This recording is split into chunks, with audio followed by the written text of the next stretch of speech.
क्या होता अगर इंसान 24 घंटे काम करता? क्या होता अगर इंसान की लाइफ से सोना यानी स्लीप वर्ड को ही निकाल दिया जाए? क्या आप बिना सोए रह सकते हैं? क्या ज़ॉम्बीज़ रियल में होते हैं या फिर सिर्फ एक परिकल्पना है? Hello everyone, this is Vishal Sharma and you are watching science with and illusion channel. चलिए स्टार्ट करते हैं।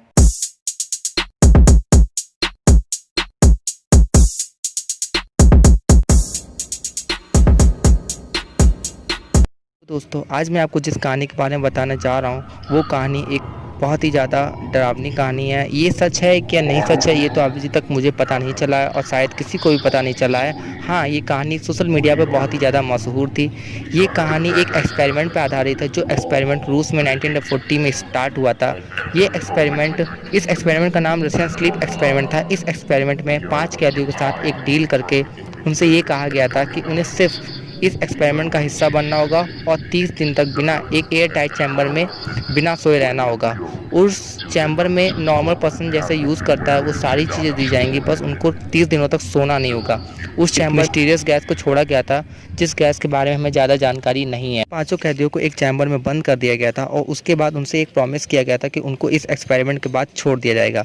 वे 5 कैदी इसके लिए राजी हो गए थे। फिर उन 5 कैदियों को उस चैम्बर में बंद करके उसमें एक गैस को छोड़ा गया था जिस गैस के बारे में हमें ज़्यादातर जानकारी नहीं है, ये मैं आपको पहले ही बता चुका हूँ। फिर सारे साइंटिस्ट उन पर वन साइडेड ग्लास के जरिए बाहर से नज़र रखे हुए थे। एक हफ्ते तक तो सब ठीक चल रहा था। जो बाहर से खाना दिया गया था वो कैदी उस बाहर से खाने खा रहे थे, आपस में बात कर रहे थे, बुक्स को रीड कर रहे थे।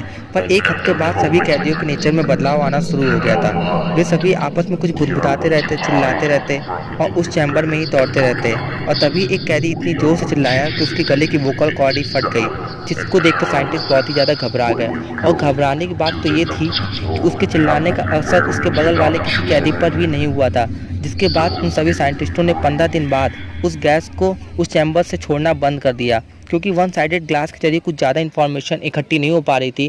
क्योंकि उन सभी कैदियों ने जो बुक्स पढ़ी हुई थी उनको पन्ने को उठाकर अपने एक्सक्रीटरी मटेरियल्स की हेल्प से उस ग्लासेस पर लगा दिया था, ताकि बाहर से कोई भी पर्सन अंदर की जानकारी ना ले पाए। और जिस तरह से हम उन साइंटिस्टों को अंदर की सिचुएशन का पूरा पता नहीं मिल पा रहा था, तो साइंटिस्टों ने सोचा कि 15 दिन बाद वो उस चैम्बर के अंदर जाएंगे और कैदियों का हाल अंदर से देखेंगे जाके। जैसे ही उन्होंने उस चैम्बर से गैस छोड़ना बंद किया, अंदर से आवाज़ें आने लगीं कि हमको बाहर मत निकालो, हमको अंदर ही रहना है। और जैसे ही उन्होंने उस गैस चैम्बर से गैस को छोड़ना बंद किया था, एक कैदी की जान चली गई। टेस्ट अंदर की सिचुएशन को पता करने के लिए चैम्बर में अंदर गए तो वहाँ के सभी कैदियों उन्होंने देखा कि सभी कैदियों के शरीर से मांस किससे गायब थे, उनकी हड्डियाँ बाहर आ गई थी। वो देखने में मानो एक ज़ॉम्बीज़ की तरह दिख रहे थे। ऐसा लग रहा था कि मानो जिंदा पिशाच ही घूम रहा हो। उसने उस चैम्बर में से गैस को निकाला तो एक कैदी की मौत तो तभी हो गई थी। बाकी के बच्चे कैदी उनमें से दोबारा गैस छोड़ने को कह रहे थे और हमें चैम्बर से बाहर ना निकालो ऐसा कह रहे थे, क्योंकि सभी कैदियों को अब दोबारा उस चैम्बर में रहने में मज़ा आने लगा था।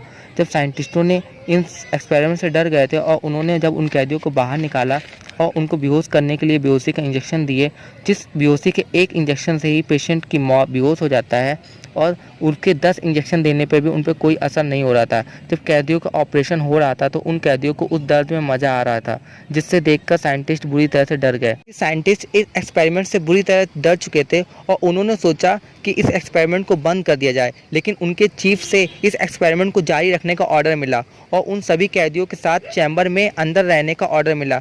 तब एक साइंटिस्ट ने उस अपने चीफ को गोली मार दी और सभी कैदियों को गोली मारकर इस एक्सपेरिमेंट को बंद कर दिया। अब बात यह आती है कि जब इस एक्सपेरिमेंट के सभी लोग मर चुके थे तो इस एक्सपेरिमेंट को पूरी दुनिया के सामने लाने वाला कौन था? कहानी झूठी मानी जाती है। अगस्त 2010 में ये कहानी इंटरनेट पर वायरल हुई थी और ऑरेंज सोडा नामक के यूज़र ने क्रीपी पास्ता पर इसको पोस्ट किया था। वहाँ की सरकार ने इस तरह के किसी भी एक्सपेरिमेंट को मानने से ऐतराज़ कर दिया और उन्होंने ये कहा है कि हमने इसी तरह के कोई भी एक्सपेरिमेंट को नहीं किया है। इस वजह से और सबसे ज़्यादा बात यह आती है कि अगर उस एक्सपेरिमेंट में सभी साइंटिस्ट सभी कैदियों को गोली मार दी गई थी और उस कहानी के सभी कैरेक्टर को साइंटिस्ट, कैदियों और जितने भी लोग थे उन सभी को गोली मार दी गई थी, तो इस कहानी को दुनिया के सामने कौन लाया और इसको इतने दिनों बाद वायरल किसने किया, ये तो अभी भी एक राज है। ये कहानी सच है या झूठी ये तो मुझे नहीं पता, लेकिन हाँ, इसको झूठे काफ़ी लोग इसे झूठा मानते हैं और काफ़ी लोग इसे सच मानते हैं। काफ़ी लोगों ने तो ऐसे ऐसे मॉडल बना के तैयार कर दिए हैं जो देखने में बिल्कुल असली महसूस होते हैं।